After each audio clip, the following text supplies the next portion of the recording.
Home means something different to everyone. But with Rocket Mortgage, home can mean even more. It can mean a college education, taming your high-interest debt, even a renovation.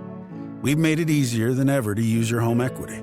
That home you worked so hard for, now it can work hard for you. Call 800-4ROCKET or visit rocket.com to find out more. Rocket Mortgage, LLC, licensed in all 50 states. NMLSconsumeraccess.org, number 3030. The First Lady of New York Radio, Joan Hamburg. Entertaining and informative. Talk Radio 77 WABC.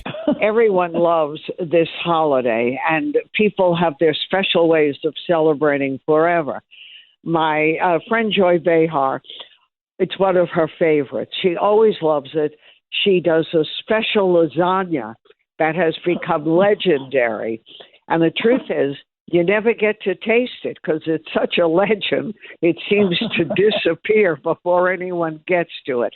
But I thought it would be fun to talk to people like Joy, find out how they've celebrated since they were little people and what it means to them now. Welcome and happy holiday, Joy Behar. Oh, and by the way, Joy is host of The View with a few other pals.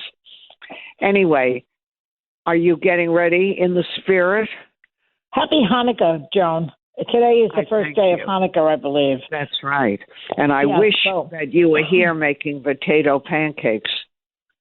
The latkes, I know. I have a friend of mine's coming Christmas Day to my house, and she's going to make the latkes. But I'll make the lasagna this year. Sometimes I have a party on Christmas Day, and for people who don't have anywhere to go that day, mostly Jewish people. They could either come to my house or they could go for Chinese. It's up to them. So, that's right. And part of the lure, beside you and Steve, is that you make this lasagna that's hidden away in the freezer. We always hear about it, seldom eat it. Yeah, every birthday I give Whoopi one, and her kids eat the whole thing before she does. So now she's taken to really stashing it and hiding it from everybody. So, but it's really not that extraordinary a lasagna. It's just a good lasagna because I use all good ingredients. That's the whole key. The other key to the lasagna is that Ina Garten says you don't have to boil the noodles. When they had to boil those noodles, I didn't want to do any of that. So now you just put them in the sink in the hot water for 20 minutes, and then you use them like that. That's the key to not hating to make lasagna. Because now you just have to do the assemblage. You make the you want me to tell you all this? Yeah, of course, because it's really delicious. And I always thought it was because you would put sausage in it with the good cheeses and everything. Yes. First you go to the butcher or you go to the supermarket and get sausage out of the casing. If they don't sell it out of the casing, Italian sausage, not hot, sweet. If they don't sell it out of the casing, then you have to take it out. But you don't want it in the casing. It just should be loose pork. So first you do that, and you can put that aside when it's all cooked. Then you take Taglio ricotta or all the good ones, Sargento, all of those, anything that's good, and you add a beaten egg to that, and that gives you the ricotta that you're going to use. Then you get the mozzarella cheese, which they sell now shredded already, so you don't even have to cut it. And then you need a Parmesan cheese. All of those things should be top-of-the-line ingredients. Now, the day before, you can make the sauce yourself. I do not necessarily make canned or bottled sauce because that was considered a sacrilege in my family to buy bottled sauce. But they didn't have Rayo's then. No, they did not. And Carbone is a good one. There's a few good ones. Yeah. Lydia Bastianich has one, but I like to make my own. She has a nice one. You buy those crushed tomatoes, San Marzano. They come from a special part of Italy. There's volcanic ash around it. It makes them better, something like that. You get those, and you get a little bit of olive oil, not extra virgin, just regular olive oil. You throw some garlic in there, and you make it before it becomes really brown, a little bit of browning. Then you throw in some tomato paste, and you saute that a little bit, and then you start throwing in your crushed tomatoes with some salt, and just stir it up. And when you taste it, if it tastes a little bit bitter, put some sugar in it. That is my secret. So now Delicious. you've got everything you need. All you have to do now is get a husband to help you assemble everything. And Right. then it goes really fast. So it's one of those dishes that you can do in different stages. You don't have to do it all at once.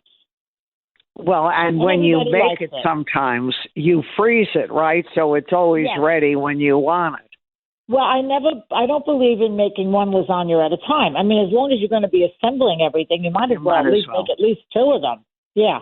And then freeze one and save it for another day.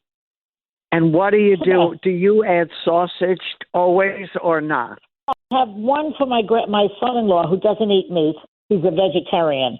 So one Really? without meat. Yeah. Yeah. And then the others, everybody likes the sausage. The sausage, I like it better than chopped meat. Some people use chopped meat. I like sausage better. It's tastier. No, sweet Italian sausage is delicious in that I know, lasagna. it's so good. If you know what we do, sometimes we put it in the oven with chicken sausage. What do you mean? And well, you put the chicken parts like the thighs or the breasts. You put that in the oven at 450. I like to make it high, and in the convection oven, it's even better.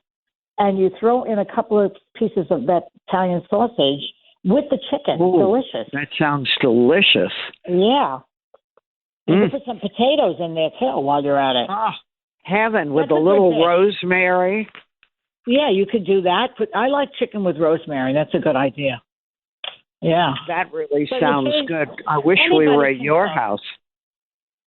Well, you're going to be away for Christmas, but next time. But, Yeah. you know, people think that it's hard to cook. It really is not hard to cook. I mean, look at what I just told you. It's so easy. Yeah, but it's easy for you because you like food, you like ingredients, and you don't mind shopping for them, too. Well, yeah, but that's why you have a husband or a partner of some sort. And he's who does good at that. part. Well, Steve has become my sous chef, and he Yeah, helps with he's the good. assemblage. Like after the noodles are in the hot water for 20 minutes, then you have to dry them with paper towels. So you put them all out on your table with paper towels, and then they're dry. And he does that part.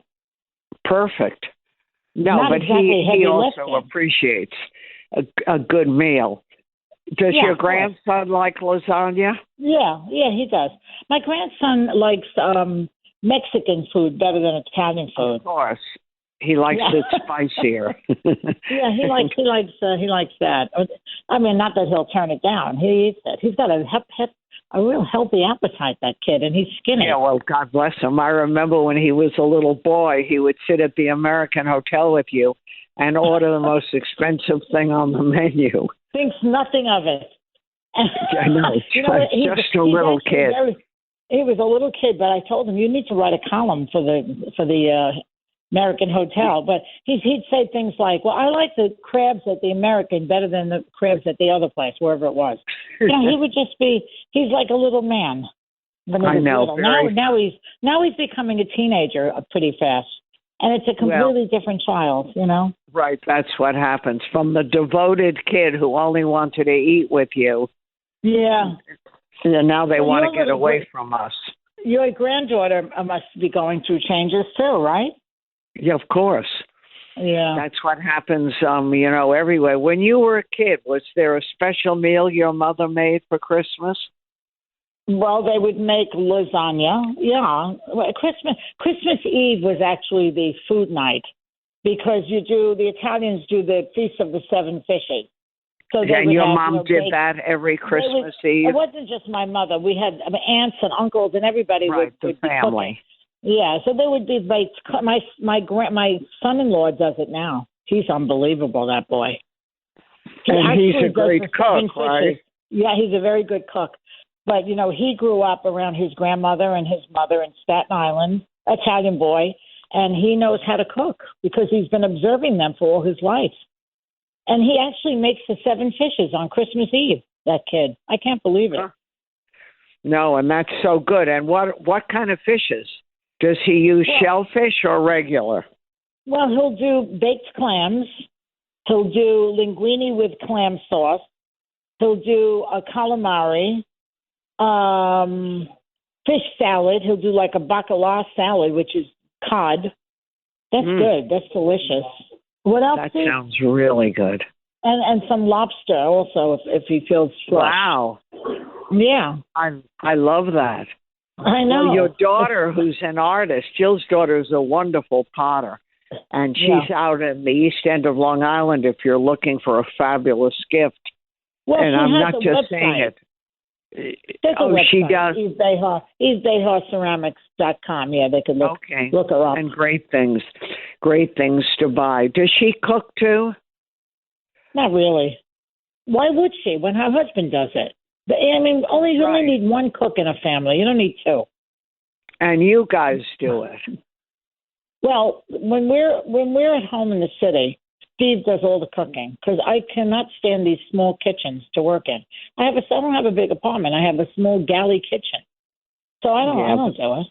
He does it. That's city apartments, and he likes doing it. Well, he'll put like pork chops in the air fryer. And then I've got that air fryer, and I never quite learned how to master it. Everyone says it's so simple, but I think did you only have potatoes in it, nothing. Yeah, why not? I don't know. It just tastes that you good. You need to talk to Steve. He'll tell you how to do it. It's so easy. Okay. I'm going to have him come over one day. It's just sitting there. I'm not doing it either. Yeah, I'm not doing it. Yeah. But it's okay. You do a lot. And you're doing a daily show. Right. I'm off on Monday. Plays, which are doing all right, and people are looking at them to bring them to, bigger theater. Yeah. Well, yeah, we did 4 nights of my plays, Boroughs and Bonkers in the Boroughs. And it was sold out. 5 short plays. It was sold out immediately, and we did very well. People liked it a lot. And then, so my producer wants to take it to Off-Broadway. We'll see what we can do in the first spring. I'd love to do it. So it's an exciting time in your life. Yeah, well, it is. It is exciting. I mean, I have a job, thank God. I'm pretty healthy, and I'm very healthy, in fact, right now. But I don't like to do that. You put a kind of horror on yourself. You know what I mean? No, you don't. You don't say that. You just say, "I feel okay." That's right. I feel okay. Yeah, and give it like a little question mark. Yeah. The truth is, most women I know never feel really well. Why not? They always have something. Well, headache. You don't want to say, "Oh, everything is perfect," because I'm telling you, it makes you feel nervous. Bad luck. That you're asking for trouble. Yeah. Right. You want to say, "I guess things could be better," with a little wine at the end. Yeah. That's right. We have to master it because we don't want to, test our luck. What are you doing for the holidays? You going away? We're going to go to London, where my daughter-in-law's play moved from New York, where it was very successful, to London. And she's there, and my son is going with their daughter. And my daughter Lizzie and I are going. And it should be an adventure. We're, a small holiday. We're pretending going to London is like going to the Hamptons for the weekend. Right. Well, that hotel we stayed in London that time when I went with you and Zinni and the rest of us, that was great, that hotel. I hope you're staying at the same one. We're staying there again. Do you know the name of it? We have her friend's house, too. But I just love good hotels. Yeah. And it makes a vacation. So anyway, we'll see. But we're all going to convene in London the day or two before Christmas and then come back before New Year's. Oh, very good. So I'll see you. I will see you before New Year's. I'll see you soon. Yeah, without question. All right, my dear. If I don't see you before, have a wonderful Christmas. Love to Steve and your family. And we'll talk. You too, Joan. Okay, bye-bye. Joy. I'm Joan Hamburg, and you've been listening to me chatting with my pal, Joy Behar, and she is on WABC, so don't forget to listen to her with her television show, The View, and all the other good things. Stay tuned.